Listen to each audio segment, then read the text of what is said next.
Donc nous allons voir le fonctionnement du module SA-DEC4-DC, utilisé ici pour mettre en tension certaines sections de voie suivant le plan de câblage suivant. Donc ce câblage est réalisé ici. Donc nous voyons que les deux modules vont être raccordés au bus JK, qui est ici en rouge et en bleu. Donc nous avons un morceau du bus qui vient sur le décodeur LDTRS8 et l'autre morceau du bus qui vient ici sur le SA-DEC4-DC.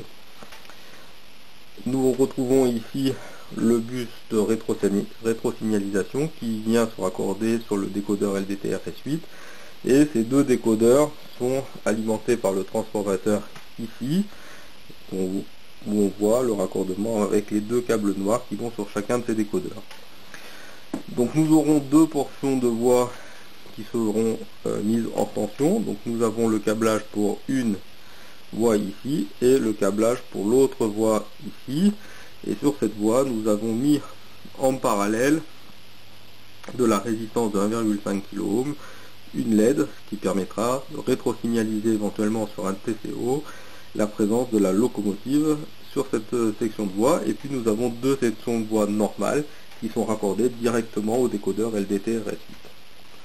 Donc nous allons voir maintenant le fonctionnement de la locomotive. Donc nous avons ici deux portions de voie qui sont ici séparées par une double coupure.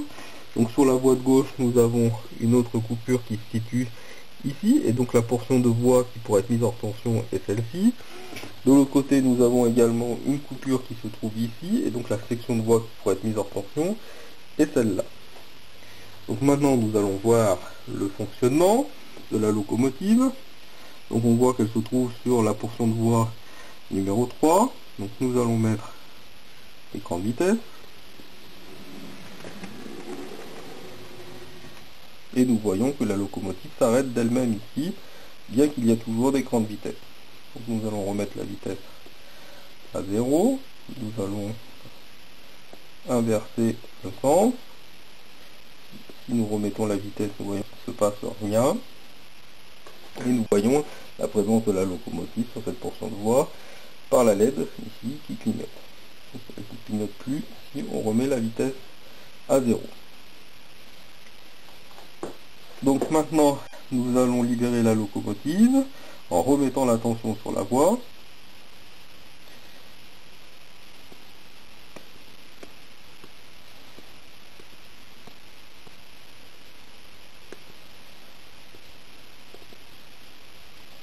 Voilà, donc nous allons appuyer sur moins. Voilà, donc la LED également s'éteint. Et nous allons pouvoir maintenant remettre l'écran de vitesse. Et nous voyons qu'effectivement la locomotive part dans l'autre sens et va s'arrêter sur l'autre portion de voie. Donc pour la faire redémarrer, nous devons aussi libérer cette portion de voie en remettant la tension dessus. Donc nous allons remettre la vitesse à 0. Nous allons inverser le sens. Voilà, et nous allons aller sur le relais numéro 4. Donc en appuyant sur moins, nous libérons la locomotive et nous voyons qu'effectivement, si nous remettons l'écran de vitesse, celle-ci redémarre.